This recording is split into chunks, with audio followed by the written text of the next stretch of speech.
guys, ngayon ay magluluto tayo ng igado. Ito ang ating mga sangkap na kakailanganin. Meron tayong paprika powder, cumin, asin, pamintang durog. Ito yung dark soy sauce, lemon juice, pwede namang suka kung walang lemon juice, toyo, sibuyas. Yan, yung laurel, bawang, pwede pang dagdagan yung bawang, yung bell pepper, green peas, carrots, baboy, at saka yung atay ng baboy. Ayan. Ngayon, simulan na natin ang paggawa. Una, ibababad natin ang atay dito sa lemon.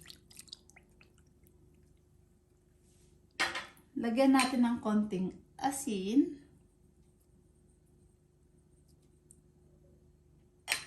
At saka haluin natin.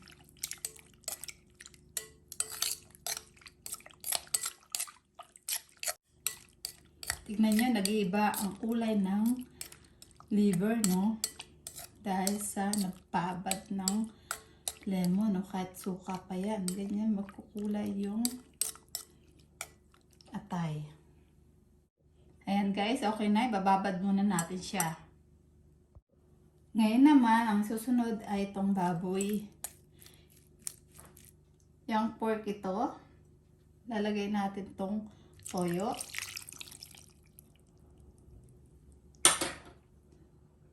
Sunod natin itong black soy sauce. Ano to? Itong black soy sauce ay medyo matamis.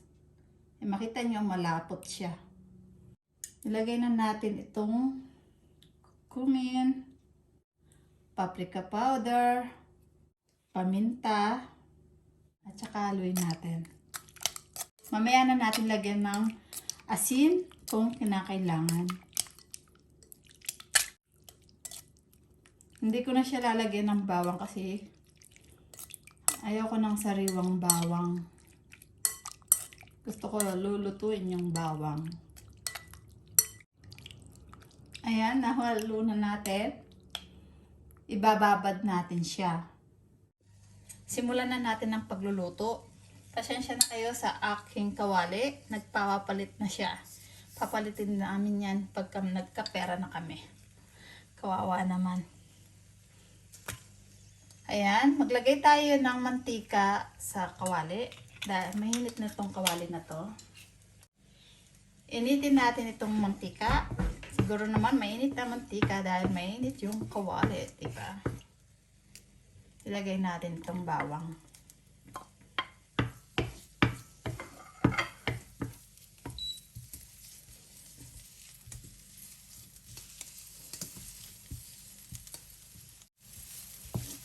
Kapag nag-brown na yung bawang, ilalagay natin yung sibuyas. Ayan, brown na ang ating bawang, ilagay na natin ang sibuyas.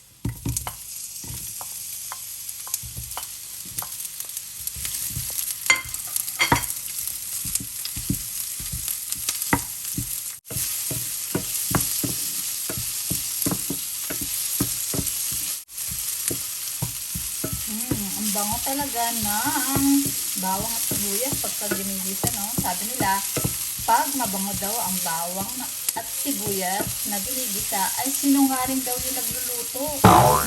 Totoo kaya yun? Ano bang sa tingin nyo, guys?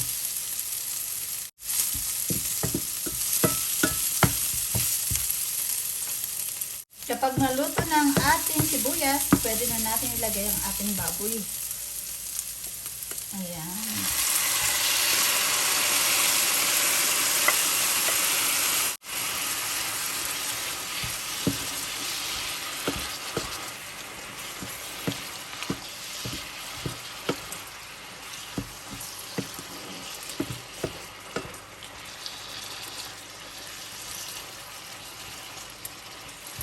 Ayan guys, tatakpan natin ang ating niluluto at papakuluan natin hanggang 10 to 15 minutes.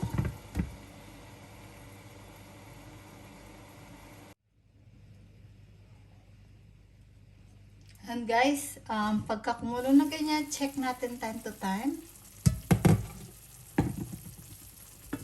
Aluhin natin. Ayan, hindi ko siya nilagyan ng tubig guys ha. Alam nyo naman, ang baboy ay maraming tubig. Kaya, ayan. Hindi na natin kailangan maglagay ng tubig pa. Yan, takpan ulit natin. And guys, after ng 10 minutes, ito na ang tsura ng ating baboy.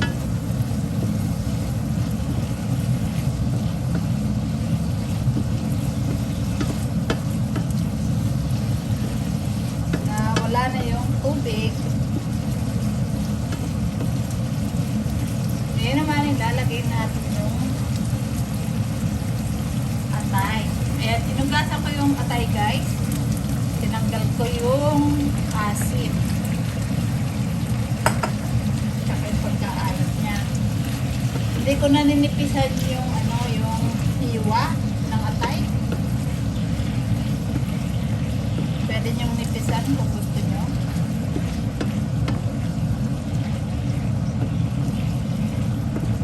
Ayan. Lagyan natin yung laurel. Ayan. Ayan lang natin maluto, no? Lagyan na natin yung green peas. Yung carrots.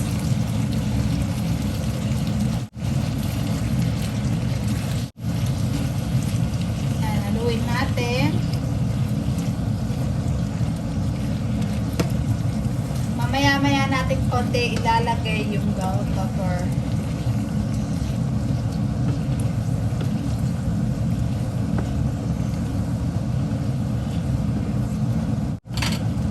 Takpan natin at lutuin natin ng 5 to 10 minutes.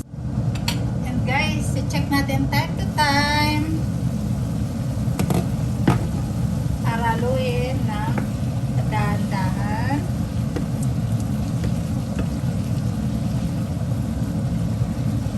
Tignan nyo pati yung atay, may tubig din, diba? Kanina aros wala na itong sabaw.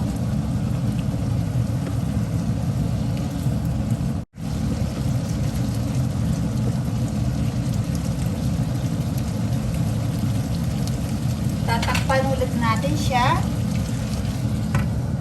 Atayaan kumulo. Ayan guys, tapos na ang 10 minutes. Buksan na natin. Ilagay natin itong bell pepper.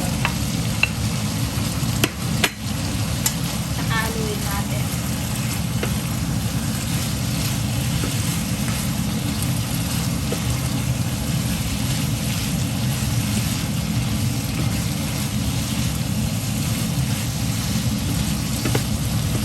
Tanggalin natin itong down na yan para pagka kumain tayo ay hindi na sa bagal. Ayan guys, tikman natin.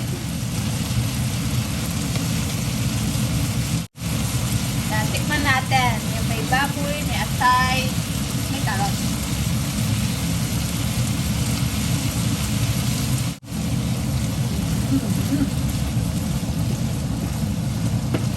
Ang sarap.